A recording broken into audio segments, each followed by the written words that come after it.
Voici quelques images pour plaisir d'un coureur cycliste très soutenu au niveau local. Il est au Savoyard, plus précisément annemassien, Jérôme Coppel. Bonne transition pour évoquer le Critérium du Dauphiné, édition 2013.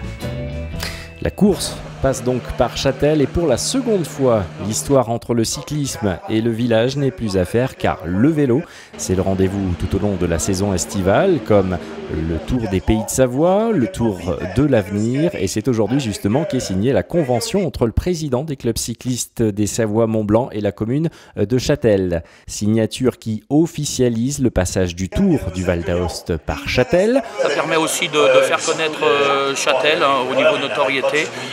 Par aussi les médias qui suivent beaucoup les épreuves sportives, le cyclisme notamment. Et à quelques jours du départ du Tour de France, je crois que ça monte en puissance au niveau communication autour du vélo. C'est la raison pour laquelle aussi on s'inscrit dans cette discipline. En amont, l'organisation d'un tel événement n'est pas si simple. C'est très lourd puisqu'il y a un dossier déjà de préfecture, d'autorisation des routes, sur les parcours qu'on propose et que la préfecture nous valide.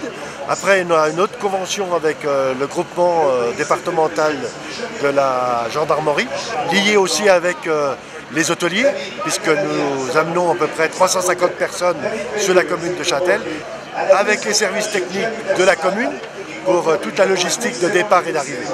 Retour à la compétition, le passage obligé pour les coureurs et le podium. Ils viennent apposer leur signature avant le départ. C'est pour nous l'occasion d'apercevoir David Veilleux qui s'est imposé la veille sur l'étape de Champéry ou encore Chris Froome en courte séance de dédicace.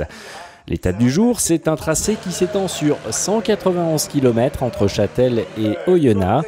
Les moyens logistiques mis en place pour la course sont de taille, tout comme les moyens humains. Leurs missions sont bien spécifiques. Nos observations, c'est lorsqu'il y a des problèmes qui se passent à l'arrière par rapport à la régularité sportive, puisque c'est notre rôle, et surtout la prévention. D'accord, c'est-à-dire s'il y a une crevaison... Alors sur une crevaison, on regarde que le coureur ne revienne pas derrière la voiture, soit pas accroché et que ça se passe dans les meilleures conditions pour pas qu'il y ait d'avantages qui soient pris, malgré les désavantages qu'a eu le coureur par rapport à sa crevaison.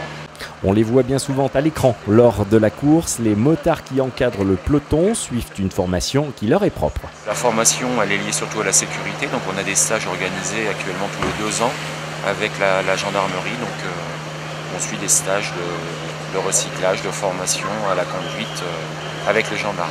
Le départ de la course passé, il est temps pour la caravane de démonter et de rejoindre la prochaine étape. Pour les inconditionnels du vélo, rendez-vous dans quelques jours à Châtel pour une autre compétition au sommet.